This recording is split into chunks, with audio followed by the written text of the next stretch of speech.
திரும்பச்செல்வம் கிட்டத்தட்ட 1350 எபிசோட் போச்சு. எபிசோட்ஸ். கிட்டத்தட்ட ஒரு 5 வருஷம் போச்சு. இப்போ அதில சில ரீல்ஸ் வரும். என் ஃபேன்ஸ் அனுப்பி விடுவாங்க. அப்புறம் எனக்கு தெரிஞ்சவங்க அனுப்பி விடுவாங்க. இதெல்லாம் பார்க்கும்போது நான் யோசிப்பேன். இது நான் தான் பண்ணேன். இப்ப என்னால இது பண்ண முடியுமான்னு. ஏன்னா, அப்படி ஒரு சூழல்ல நான் இருந்திருக்கேன். அந்த மாரி ஒரு ஸ்ட்ரக்சர்ல நான் இருந்திருக்கேன். அப்போ என்ன ஆகும்னா, அது பதியும்.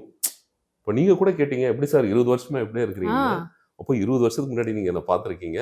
ஏதோ ஒரு விஷயத்துல நான் உங்கள மைண்ட் வந்து ரெஜிஸ்டர் ஆகுது. திருமதி ரெஜிஸ்டர் செல்வத்தில நான் எங்க வீட்லலாம் பார்க்கும்போது நான் பார்த்துருக்கேன். அப்போ ரெஜிஸ்டர் ஆயிருங்க. பட் அந்த கிராஃப் இப்ப இருக்கான்னா இல்ல. அந்த ஸ்ட்ரக்சர் இப்ப இருக்கான்னா இல்ல. ஆனா படங்கள்ல இருக்குது. படங்கள்ல அந்த டைரக்டர்ஸ்க்கான விஷயங்கள் இருக்கு. பட் ஏன்னா serial actors or film actors எதுவா இருந்தாலும் அந்த கரண்ட்ல அது ஓடிட்டே இருக்கணும். நம்ம கையில எதுவும் இல்ல. இந்த படம் ஓடும், இந்த படம் ஓடாது. இது நல்ல படம், இது நல்லா இல்ல. நமக்கு கிடைச்சது முடிஞ்ச அளவு நம்மளால. பட் அங்க இருக்கிற ஒரு சூழல்ல நம்ம அவுட்புட் குடுத்துடணும். நெறைய பிரச்சனைகள் இருக்கும்.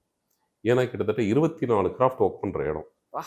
ஏதோ ஒரு விஷயத்துல யாராவது ஒரு பாதிக்கப்பட்டு தான் இருப்பாங்க. ஒரு டைரக்டரா இருக்கட்டும், புரொடியூசரா இருக்கட்டும், இல்ல கேமராமேனா இருக்கட்டும், இல்ல காஸ்டியூமா இருக்கட்டும், இவங்களா இருக்கட்டும், ஏதோ ஒரு பர்டன்ல தான் இருப்பாங்க. ஏன்னா இப்ப இருக்கிற இந்த மெக்கானிக்கல் லைஃப்ல.